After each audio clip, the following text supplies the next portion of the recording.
के इस लेसन में हम हिंदी हैंडराइटिंग से जुड़ी हुई कुछ महत्वपूर्ण बातों पर हम विचार करेंगे। तो आइए देखते हैं। सबसे पहली बात जो आपको ध्यान में रखनी है वो यह है कि आप सभी अक्षरों को गोल बनाएं। जैसे आपने लिखा है अ, तो ए जब आप बनाएं तो उसको गोलाई में बनाएं। अ है, चाहे कोई भी अक्षर हो, जैसे ये त, ब, तो इनको जब आप बनाएं तो गोलाई में आप बनाएं, क्योंकि गोल अक्षर जो होते हैं वो बहुत ही सुंदर लगते हैं बने हुए। था, कोई भी चाहे अक्षर हो, कोशिश करें आप उसको गोलाई देने के लिए। जैसे आपने र बनाया तो यहाँ से इसको भी गोल बनाएं और यहाँ से इसको जब ले जाएं तो इसको भी आप गोलाई दें। तो जितना आप गोल बना सकते हैं उतना गोल बनाने की कोशिश करें तो आपकी हैंडराइटिंग बहुत अच्छी आएगी। दूसरी बात यह है कि आप जब भी कोई अक्षर बनाएं, कोई भी वर्ड आप लिखें तो उसकी जो रेखा है वह सीधी होनी चाहिए। जैसे आपने बनाया मैं, तो जब आप मैं बनाते हैं तो इसमें दो रेखाएं प्रयोग की गई है। देखिए, एक ये रेखा और एक ये रेखा, तो इन दोनों रेखाओं को आप सीधा बनाएं। जैसे मान लीजिए हमने दो रेखाएं खींच दी हैं, इस प्रकार से हम इनसे कोई भी अक्षर, कोई भी वर्ण बना सकते हैं, लेकिन ये रेखाएं सीधी होनी चाहिए एकदम, चाहे कोई भी हो। न, तो ये जो आड़ी है या टेढ़ी रेखा है, अगर वो सीधी रेखा वाला अक्षर है तो आप उनकी रेखाओं को सीधा बनाएं। ये दूसरी इंपॉर्टेंट बात है जो आपको ध्यान में रखनी है। और तीसरी बात ये है कि जब भी आप इन अक्षरों के ऊपर शिरो रेखा बनाएं, जिसे हम शीर्ष रेखा भी कहते हैं, तो ये शिरो रेखा या शीर्ष रेखा जब आप बना रहे हैं तो इसे एकदम सीधी बनाएं। ऐसे नहीं जैसे आपने लिखा पान और ये कैसे भी बन रही है, कहीं भी जा रही है या लाइन से नीचे। कई बार हम देखते हैं कि लाइन से नीचे आती है और फिर हम लिखते हैं कुछ भी, हम कुछ भी लिख देते हैं, तो वो जब हम ओवरऑल व्यू करते हैं तो वो हैंडराइटिंग बहुत ख़राब लगती है। तो इसलिए आप शिरो रेखा को सीधी बनाएं। और दूसरी इसमें जो मेन इंपॉर्टेंट बात है शिरो रेखा के लिए वो यह है कि शिरो रेखा जो है हमारे अक्षर से आधा इंची बड़ी होनी चाहिए। जितने में आपका अक्षर आया है थोड़ी सी आगे से और थोड़ी सी पीछे से वह बाहर निकली हुई होनी चाहिए। जैसे हमने शब्द लिखा कमल, इस प्रकार से हमने इसको लिख दिया है। देखिए, इसमें जो मैंने बताया था वो सारी बातों का अमल किया गया है। रेखाएं बिल्कुल सीधी होनी चाहिए और शिरो रेखा जो हमने बनाई है वो एकदम सीधी है। दूसरी बात यह है कि शब्द यहाँ से शुरू होकर यहाँ ख़त्म हो रहा है, लेकिन शिरो रेखा हमारी दोनों साइड से हल्की हल्की बाहर निकली हुई है। तो ये बात आपको ध्यान में रखनी है। अगली बात जो हमारी आती है वो ये है कि मात्राओं को जब आप लगाते हैं कोई भी अक्षर पे, तो वह मात्राएं जो हैं, अगर रेखा वाली मात्रा है तो आप सीधी लगाएं। जैसे हमने कमल से बनाया कमला, तो ये जो रेखा है, मात्रा है, आपकी जो मात्रा है वो एकदम सीधी लगनी चाहिए।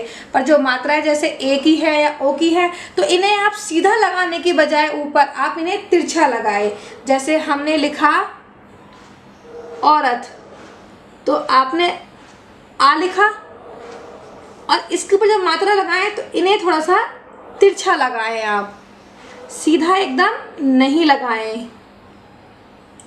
इस प्रकार से आप लिखें। एक बार मैं आपको जल्दी से बता देती हूँ कि जो सारी मात्राएं हैं वो आपको किस प्रकार से कहाँ लगानी होती है। आप देख लीजिए, जैसे आ की मात्रा है, आ की मात्रा एक सीधी रेखा होती है, इसको सीधी ही लगाएं और अक्षर के पास में ही रखें, इसे बड़ी नहीं बनाएं कि ये नीचे निकल रही है। छोटी ई की मात्रा हमने अगर लगाई है तो जैसे कै में ही हमें लगानी है, तो एक ही रेखा जो बनी होती है इसी पे आपको वो मात्रा लगानी है। ऐसा नहीं है कि आप वो मात्रा कहीं भी लगा रहे हैं, या तो इस जो ये रेखा थी जिसमें हमने कै में ये बनाई थी, ये ऐसा नहीं कि इससे पहले आ रही है या और इसके आगे तक निकल रही है। No, this is wrong. ये जो रेखा है, जैसे हमने मैं में लिखा, मैं में ये रही वो रेखा, तो हमें वो मात्रा इसी रेखा पे आके टच करनी है। दूसरी इंपॉर्टेंट बात ये थी, बड़ी की मात्रा जैसे हमें लगानी है तो वो पीछे से लगती है, लेकिन आकर के वो इसी लाइन पे रुकेगी, इसी से ही वो लगेगी। ऊ की मात्रा देखिए, ये जो रेखा दिख रही है आपको, जो सीधी रेखा दिख रही है, इसी में आपको लगानी है। इस यहाँ से ही, इसके नीचे से ही आपको स्टार्ट करनी है। ये छोटे ऊ की मात्रा, बड़े ऊ की मात्रा आपको लगानी है तो वही इसके नीचे से ही आप वही नॉट बनाते हुए इस तरह से आप लगाएंगे बड़े ऊ की मात्रा। कुल मिलाकर के आपको जो रेखाएं हैं, आपको ये रेखा हर एक वर्ण में दिखेगी, तो उस रेखा को आपको ध्यान में रखते हुए मात्राओं को प्रयोग करना है। जैसे हमें लगानी है अब ए की मात्रा, तो इसी जो बीच की रेखा जो खिंची हुई है इसी पे आपको लगानी है ए की मात्रा। आई की मात्रा के लिए भी आप यही रेखा का प्रयोग करेंगे, थोड़ी टेढ़ी लगाएंगे, जैसे कि मैंने पहले भी बताया है आपको। थोड़ा आप तिरछा बनाएंगे मात्राओं को तो वो बड़ी ही प्यारी लगती है। जैसे हमें लगानी है अब ओ की मात्रा, तो आप पहले एक सीधी रेखा खींचेंगे, जैसे कि आ की मात्रा में खींचा था। अब इसमें एक टेढ़ी आप जो बनाएंगे, इसमें ध्यान रखिएगा दोस्तों, इस पे आप नहीं लगाएंगे, जो दूसरा हम एक रेखा खींचेंगे सीधी, उसमें जा कर के वो मात्रा लगेगी, क्योंकि आपको पता है ये होती है ओ की मात्रा और ये है हमारी औ की मात्रा। तो इस पे आपको वो नहीं लगानी है, जैसे क्या है, तो आपको अगर लगानी है तो ऐसा नहीं आपने ये तो बना दिया लेकिन मात्राएं आपने इस पे लगा दी ओ और औ की। No, this is wrong. आपको ओ या औ की मात्रा जो है अलग से एक और रेखा बना करके लाइन खींच करके आपको उस पे ओ की और उसी पे आपको औ की मात्रा इस प्रकार से बनानी है। अंग की मात्रा देख लीजिए, जैसे हमने लिखा प, तो आपको जो ये रेखा दिख रही है वही इसी के ऊपर आपको लगानी है।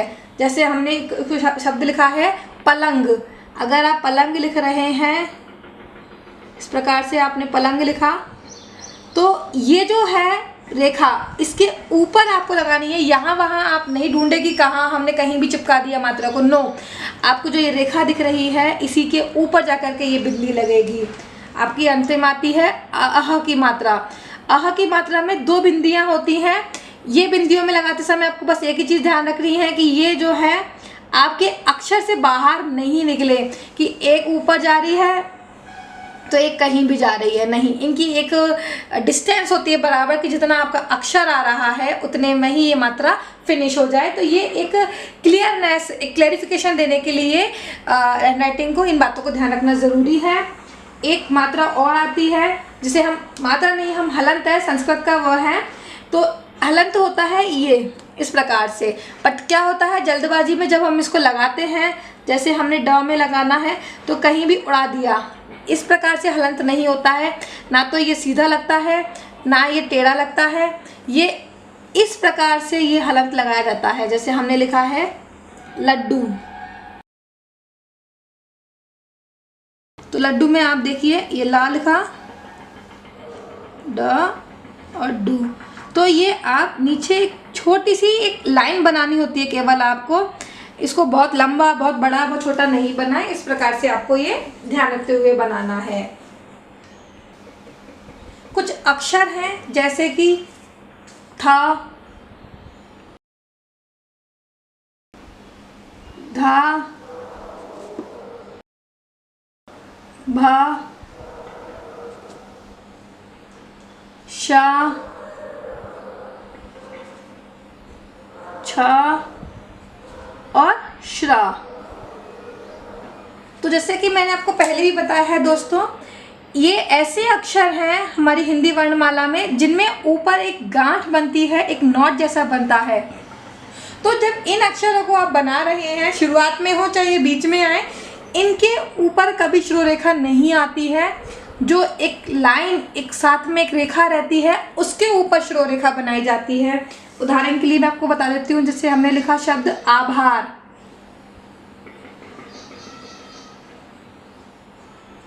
तो हम आ के ऊपर श्रोरेखा बनाएंगे, लेकिन हम भा के ऊपर कोई श्रोरेखा नहीं बनाएंगे। ये जो रेखा है यहाँ से हम फिर दूसरी श्रोरेखा खींचेंगे, लेकिन ये जो गांठ बनी हुई है उस एरिया को हम छोड़ देंगे।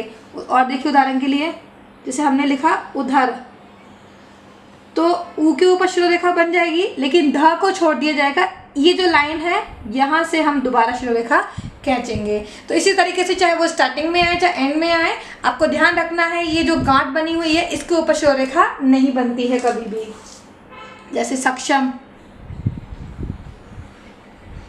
तो आप ध्यान में रखते हुए ये इसको श्रोरेखा नहीं बनाएं।